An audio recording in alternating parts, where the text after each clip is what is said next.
In this video I'm going to give you another engineer task, and that is road craters.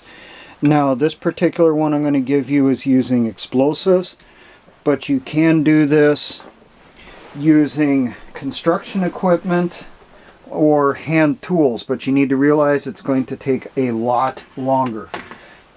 Now this type of obstacle is typically emplaced between limiting terrain features.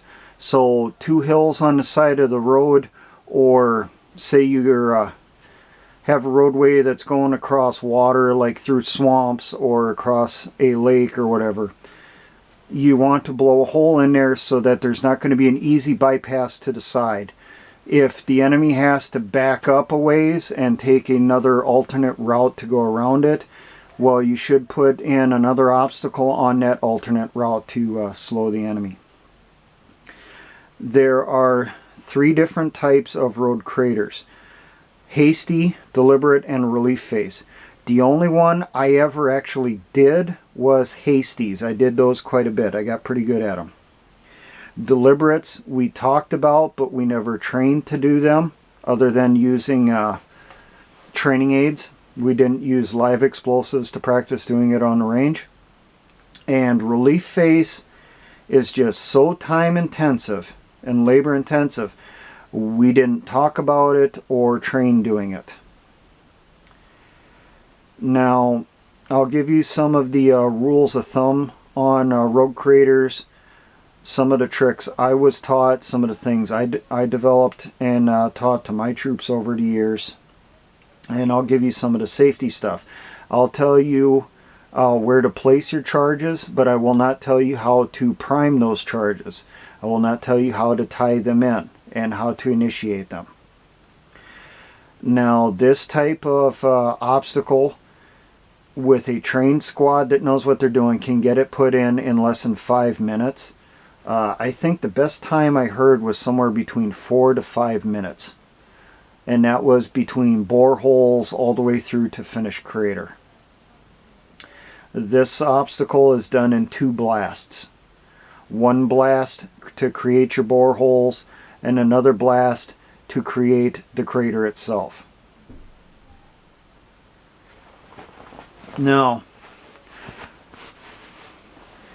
the calculation for hasty and deliberate is the same. It's L minus 16 over 5 plus 1 gives you your number of holes. The L is the length of your roadway, going at a 45-degree angle across it. That's a trick that I was taught. It makes it a more effective obstacle if it's at an angle going across the roadway. 45 degree is considered kind of the standard. So L, the length of the roadway, so the edge of the embankment to the edge on the other side, minus 16. That 16 is considered for 8 foot on either edge of the roadway for your shoulder. 5 is 5 feet, the distance between your holes. And then the plus 1, because if you don't do it, you're going to be short 1 hole on the end, and you're going to have a nice wide path there that has not been disturbed. Now, one thing I came up with that I taught my troops was I would take a stake, tie a piece of rope or white engineer tape to it, and then 8 feet from the stake I would put on a piece of green 100-mile-an-hour tape, or you could use gray duct tape, and then every 5 feet I would put another wrap of 100-mile-an-hour tape on it, marking where the next charge should be or the next hole should be. So when we would come up here, put the stake in on the side, and then everywhere there was a mark, that's where a hole would go. Now if we're doing this with explosives, that would be where the shape charge would be placed directly over that mark. If you're doing this with hand tools because you don't have the shape charge, well, everywhere that mark is, that's where you would bore your hole using either a mechanical auger or post hole diggers. Post hole diggers obviously will take longer. If you're trying to put this in through asphalt or concrete roadway or really hard packed gravel road, you really want to use shape charges. The type that we would use is the NATO standard 40-pound shape charge. Now, after we would blow our bore holes, we would come back up there, pull out a couple post hole diggers and start cleaning out the holes to make sure we got the right depth. If we were doing a hasty, it's 5-foot deep holes. If it's a deliberate, it's alternating 7-foot and 5-foot holes. You want 7-foot holes on each end, and then alternating 5s and 7s between. It is okay to have 2 7-foot holes next to each other. It is not okay to have 2 5-foot holes next to each other. Now, if you have to adjust the angle for your charge placement for your bore holes in order to get that additional hole in there to make sure you don't have 2 5 next to each other, go ahead and do it. Now, on your relief face, you have 2 lines of bore holes.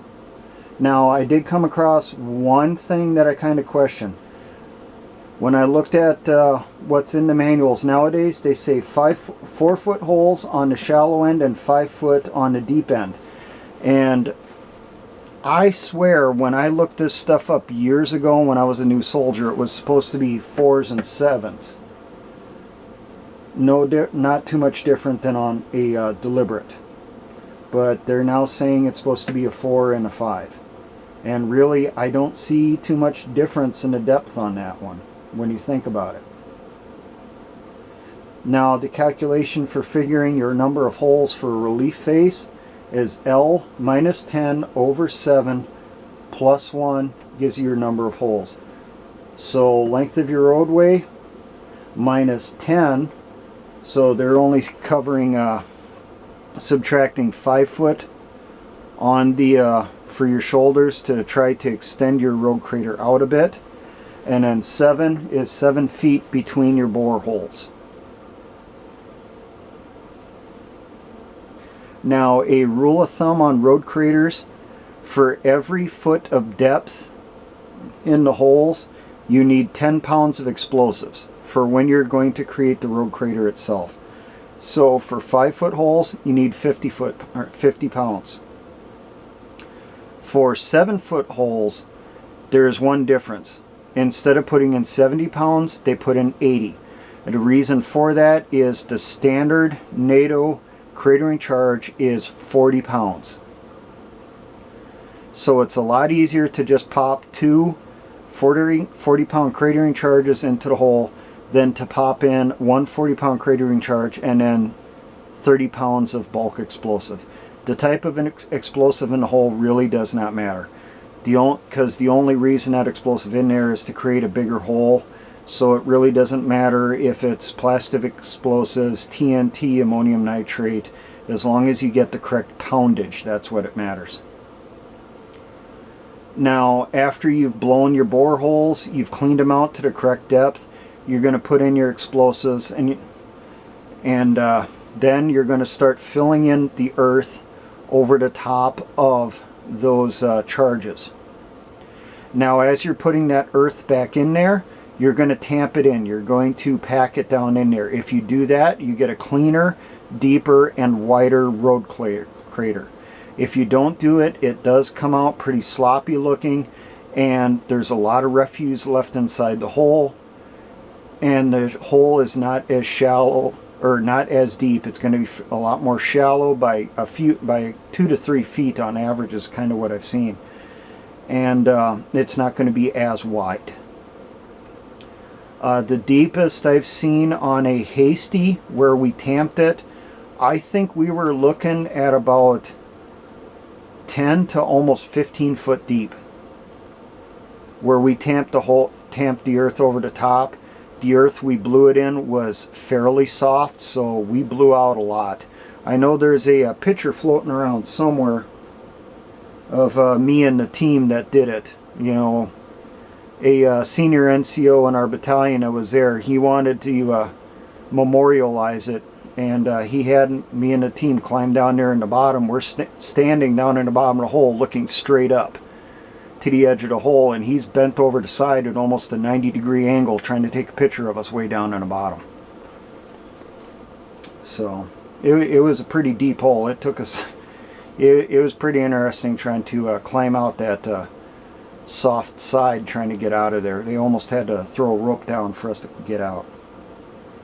So road craters are quick. They're very easy. One safety thing I will give you: with priming your explosives inside the boreholes for creating the actual crater itself, do not prime it with a blasting cap. The reason for it, if you get a misfire, you have to go back up there. You know, if one of those charges did not go off, it did not blow in that spot of the road crater for some reason, you have to go back and you have to dig using hand tools down to the charge. You want to dig it down to within a few inches of it, and then you got to put a misfire charge over the top of it, and then bury that misfire charge to try to set off the misfired cratering charges. Now, you do not put a blasting cap in there, because if you're digging down and you misjudge your depth, you dig too close to your cratering charge, if you were to hit a blasting cap with a shovel, it would be quite disastrous. They're not going to find enough left of you to put inside a matchbox to send home. So never bury a blasting cap. Now, for more information on this, like I said, you need to look it up. Check FM 5-34 Engineer Field Data or FM 5-250 Explosives and Demolitions. That will give you more of the specifics on how to prime your charges, how to tie them in, how to initiate them. Now, for all my engineer brothers in the Patriot and Militia movement, always remember, essayons.